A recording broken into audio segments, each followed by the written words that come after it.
done exactly the same thing, but the weather conditions are atrocious, and I think psychologically he's cracked. He's got to snap himself out of it and get back into some kind of concentration to stop losing time on Marco Pantani. But for the moment, Marco Pantani riding himself into the yellow jersey because he's almost 5 minutes ahead of Ulrich on the road. Well, this is truly unbelievable here. Bobby Julich also staying in the thick of the action and trying to hold or at least limit his losses here to Pantani. Remember, he's fighting to hold on to second place overall in the Tour de France, and it's not no longer to Jan Ulrich, it is now to Marco Pantani.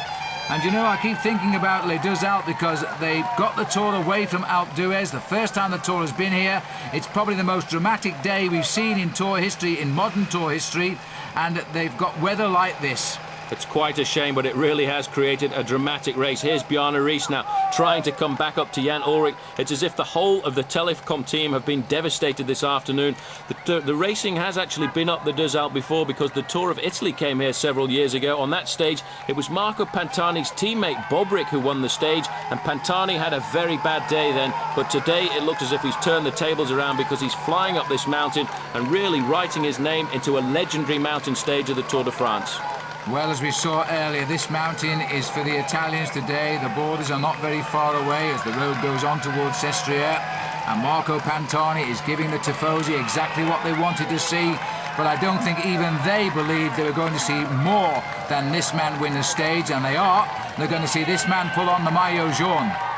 Incredible. He's starting to weaken a little bit now, but after the breakaway that he's put in, that's not surprising. Bobby Julich looking very comfortable, punching away at the pedals. This man has come to the Alps. This is where he feels that his ability is much better. He doesn't like the steep, difficult climbs of the Pyrenees, but these longer ones in the Alps he feels resembles the roads of Colorado, which is why he's putting the pressure on today. He can feel there's a possibility for him to climb up above Ulrich in the overall standings, and why not a yellow jersey at the end of the day? But that, I think, Phil, is going to be taken away from him by Marco Pantani, who really is doing the ride of the day. Just thinking there that Julich, Paul, now he's moved across to live in Philadelphia. Training on the Manny-Yonk wall is going to feel pretty easy after this year's Tour de France.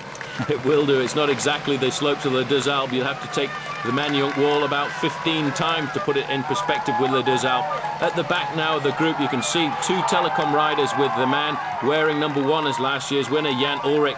Bjarne Riis and Udo Bolts, they're trying to muster up a little bit of support for him, some morale boosting. They'll be talking to him, explaining to him that he needs to get back into some kind of concentration to keep his pedalling going. Over 4.5 minutes now for Marco Pantani on the chasers.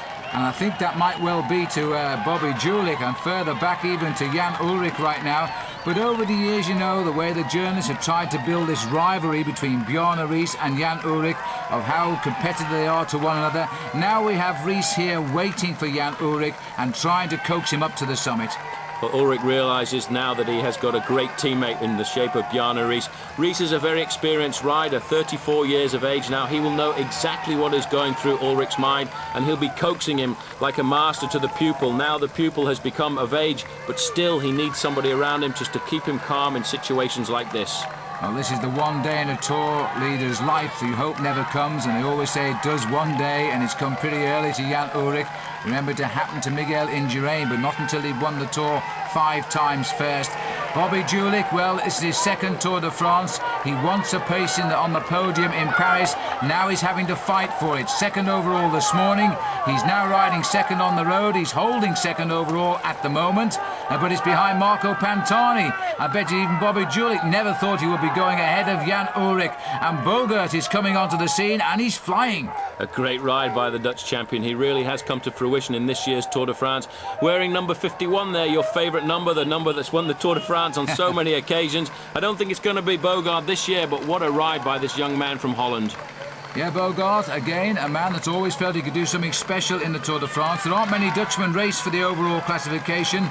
There's only been 1 or 2 over the years, but it looks as though Michael Bogart is going to be a man who will feature all of the way to Paris.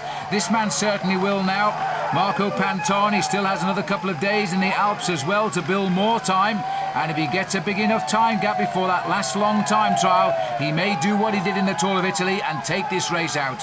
But while Jan Ulrich is trying to survive on the slopes of this mountain, Rodolfo Massi is currently lying second on the road, and he's about 1.5 minutes behind Marco Pantani. And Fernando Escartin has flown the coop as well, because he's slipped away from Bobby Julich, and he's currently lying third on the road. So the Tour de France this afternoon certainly turning upside down. And the weather is not easing at all. It has been torrential all day. It blows through at the summit and it goes off for a matter of seconds. The next cloud comes over. It is very cold as well.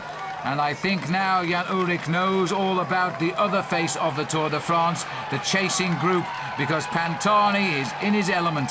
Pantani always getting out of the saddle, always accelerating to keep his pace as high as possible, because he realises with 2 kilometres to go that as much time as he can has to be gained today, because from here on in the terrain is not to his liking. It's much flatter and there's a big time trial to come before we get up to Paris. So today is the day he really has to put the hammer down if he wants to climb up the overall standings of the Tour de France and hope of a yellow jersey or hope of a place on the podium in Paris. Well, he's been on the podium in Paris twice before. He's had 2 third places. But now's his chance to have a shot at the yellow jersey. He's off to a good start because the maillot jaune is waiting for him now at the finish. The road's all newly surfaced for the arrival of the Tour here, so at least the climb will feel comfortable under the wheels, but I'm not so sure about the legs. Bobby Julich's losing an awful lot of time, over 4.5 minutes on Marco Pantani, and Jan Ulrich, Phil, looks to me as if he's almost stopped. It doesn't look as if he has any energy left in his body at all, and if it wasn't for the 2 teammates with him, I think he may well have abandoned the Tour de France on this day. Well, look at this now. Ulrich officially is 6 minutes and 10 seconds back now as Jimenez goes down on the inside of them. He was up with Pantani at one stage and he's completely blown. Jan Ulrich is suffering badly here. 6 minutes, I can't believe it. Another man who's been blown out of the water this afternoon as well is Laurent Jalabert. He's nowhere to be seen at the moment. He cracked on the slopes of the Col de la Galibier, and at the moment he's around about 10 or 12 minutes behind the leading group of riders. Today's stage has caused some serious time gaps in the whole of this field, but look at the eyes of Jan Ulrich. He really is having great difficulty supporting this bad weather. Well, it's bitterly cold as well, and he's been trying to squint through atrocious conditions with driving rain, often so cold, almost hailstones today. Hasn't affected Pantani, though. The little man has danced once again to the summit of a mountain in the Tour de France.